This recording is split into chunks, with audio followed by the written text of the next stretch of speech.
So I just want to ask you a few questions, especially how Kinoya, Uncle Philip, Auntie Annie, and the leadership of this church, previous leadership, has impacted these people's life and what it has done to them. So starting with Sheil, but when I start with her, she was here when she probably was wearing a diaper. So where do I start? I don't know. Yeah, let me start with the cheese. So brother, how long were you here? How many years? I served in Kinoya Assembly for 16 years. 16 years. Wow. That's a long time, guys. Auntie Kushma, how long? I think I've served Kinoya Assembly for about 35 years. Wow. Come on. Come on, Sheil. Give it up. Come on, come on. You want to count? Oh, 1980s, but then too many diapers. I don't want to count. That's all right. No, 31 years. There you go. So, served 31 years? Didn't want your age. That's all right, though. What were you involved in? Auntie Kushma, involvement in the ministry? I started Sunday school when I was church when I was about 10 years old. Later in my life, I taught Sunday school for about 15 years. I stopped before I migrated. I also served with the WMs, worked with WMs continuously. And within that time, Pastor appointed me as a treasurer. So I continuously was treasurer for 6 years. I also played sports and encouraged kids with sports as well. I also actually played netball. Come on, that's a lot of involvement, yeah? Where do I start with you, Sheil? When did you start on and what way did you serve? I can't remember when I started, but I was involved with Sunday school, teaching, youth ministry, leading youth, and leading young girls group, kids ministry, and netball, and I think everywhere, I guess. And this guy here, when I moved to this guy, he's like, oh, ask me what was the funniest moment, you know? I said, oh, when one of the brothers removed his knee or something. He's got a long story, right? So what was your involvement, brother? I served in Sunday school for many years under the leadership of Auntie Annie. And I also was, as a youth vice president, and Sheil, we served together. Yep. And also, I was the treasurer in the youth group also. But I want to add something else. I used to help Sister Kushma with the women's ministry to do their books as well, if she can remember that. Did he have a skate on or was it just... No, it was easy. Thank you, Ashish. So, just on a serious note, how has Uncle Philip, Auntie Annie impacted your life, Auntie Kushma? I just want to say that Pastor and Sister Annie are my spiritual parents. I don't have words to say how much they have impacted in my life.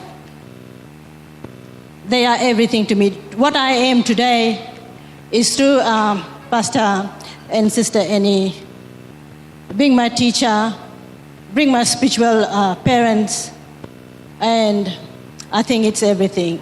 Wow, So spiritual parents. I am so blessed to be under a pastor who could teach me and tell me things, and I listened to everything. I remember one day he told me every time there was Sunday school and we were given new classes, and I said to Pastor one day, I said, I need to teach bigger class, and he said, Kushma, wherever you are, I think that suits you.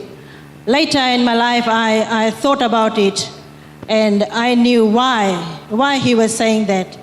And that taught me another lesson as well. So, Pastor and Stanley, I just want to thank you so much that I think today, where I am standing today, it wouldn't be what I am today with you in my life and Jesus in my life. Thank you. Wow, spiritual parents, so much impact, yeah? Guys, Brother Sheesh, quickly. Let me start first, brother. I start, if most of you might not know, my father died at the age of, when I was 10 years old. So uncle has been basically a father figure for me.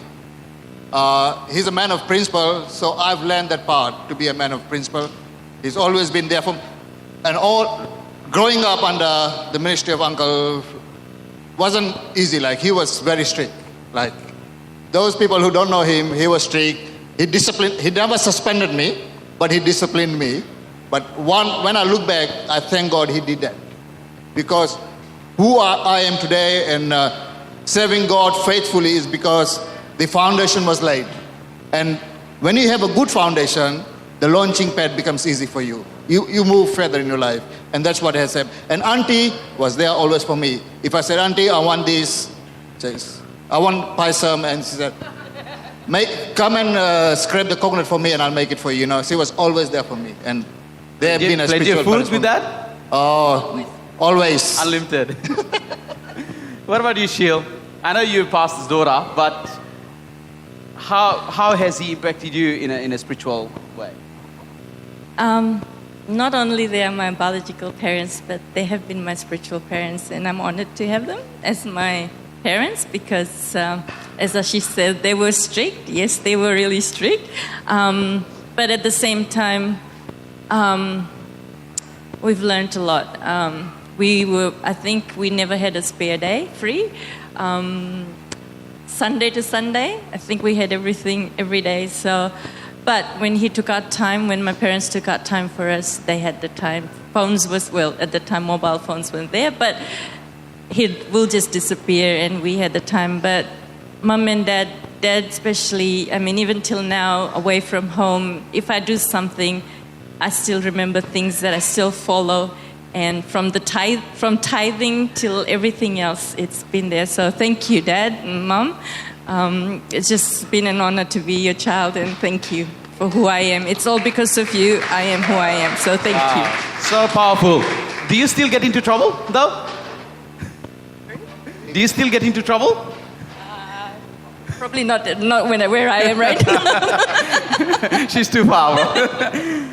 Just in one sentence, what would you like to say to the generation of today, serving here, the leaders and the people, and the young people, and the Kinuans of tomorrow? Auntie? Obedience, that word was taught every Sunday.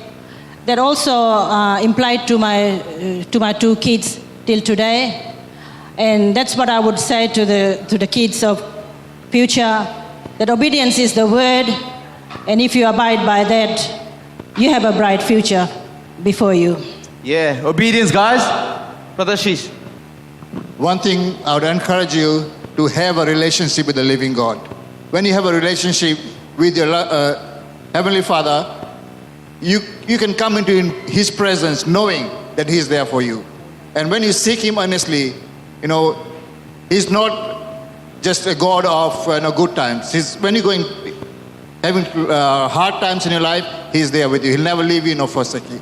Always seek Him and honor Him. It will take you a long places. The places you never dreamt of. You'll find yourself doing great exploits for Him. So powerful. It's the shield. For me, I think the encouragement I'd give is be faithful in little things. And I think when we are faithful in little things, God honors us. He lifts us up.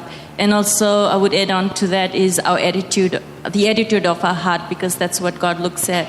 If we do it with a humble heart, whatever it is that it's been asked for us, or whatever it is, God honors that. So that's my encouragement. 3 words: obedience, faithful, and do whatever you have been asked to do. So when you're serving, wherever you're sitting, I just want to say, and I just want to thank these guys. They're from different states and representing the guys from Australia, the Kinuans, but they have been here from young days and they've served. I just want to encourage you guys, wherever you're serving, the Kinuans of today and tomorrow, just be faithful. Keep serving, be obedient to your leaders, and you will do great. Jabulani Kinaya!